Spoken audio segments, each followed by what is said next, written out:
Pernah kepikiran nggak sih, pas lagi asyik lihat grafik saham yang naik, turun, sebenarnya cara kita cari untung kayak gini tuh sejalan nggak ya sama prinsip-prinsip agama?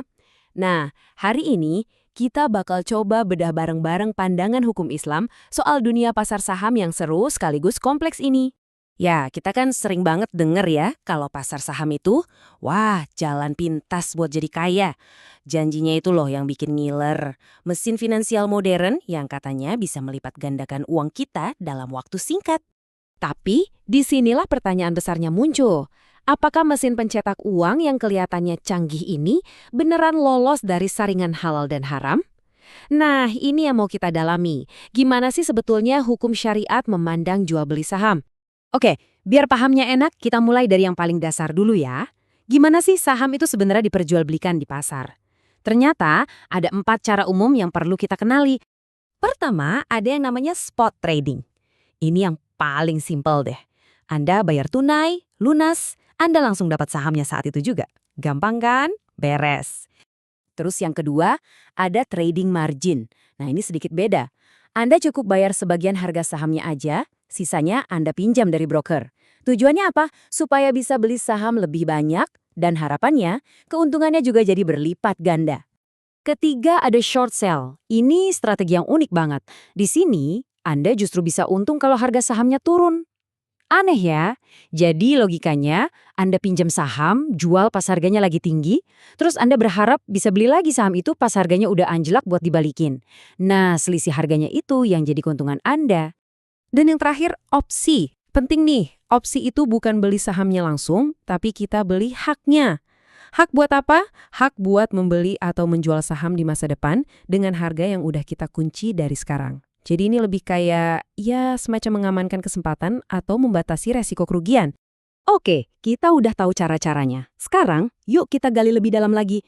Waktu kita ngeklik buy buat selembar saham, sebenarnya kita itu lagi beli apaan sih? Apa cuma sekedar angka yang gerak-gerak di layar? Ternyata bukan. Saham itu bukan cuma angka.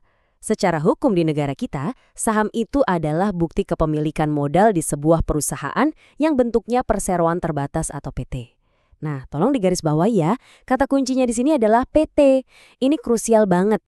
Artinya apa? Artinya kita nggak bisa cuma menghukumi sahamnya aja. Kita harus mundur selangkah buat ngeliat wadahnya, yaitu si perusahaan PT itu sendiri. Karena saham itu kan produk yang lahir dari si perusahaan. Jadi, sah atau enggaknya si perusahaan ini jadi penentu. Nah, ini dia yang membawa kita ke jantung permasalahannya, yaitu soal akad atau kontrak dasar waktu perusahaan PT itu dibentuk. Pertanyaannya, model perusahaan PT ini apakah sesuai dengan konsep kemitraan atau kerjasama dalam Islam? Coba deh kita lihat perbedaannya. Kemitraan dalam Islam yang disebut syirkah, itu intinya adalah perjanjian untuk bekerja sama menjalankan bisnis. Ada unsur kerja barengnya. Sementara PT, fokusnya adalah perjanjian untuk bersama-sama setor modal. Terus siapa yang ngejalanin bisnisnya? Ya mereka sewa orang lain, yaitu dewan direksi. Nah, menurut argumen ini, disinilah letak masalahnya.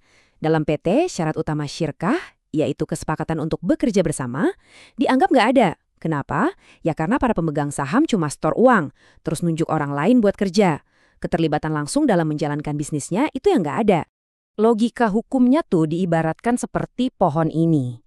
Kalau akarnya aja udah nggak sah, ya otomatis batang, cabang, sampai daun-daunnya pun jadi ikut nggak sah kan?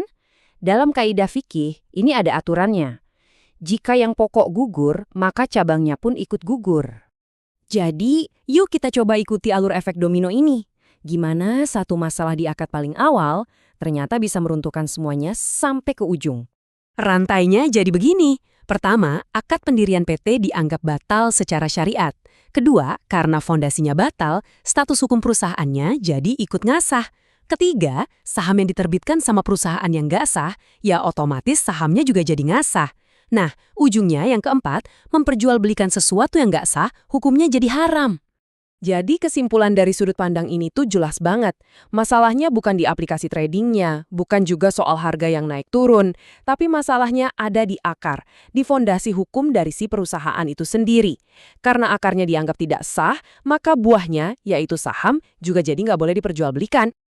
Tentu saja, Ini meninggalkan kita dengan satu pertanyaan yang besar banget. Kalau struktur fundamental ekonomi modern kita, seperti PT, ternyata dianggap bertentangan dengan prinsip hukum agama, lalu apa artinya ini bagi kita semua? Apa dampaknya bagi masa depan bisnis secara global? Sebuah pertanyaan besar untuk kita renungkan bersama.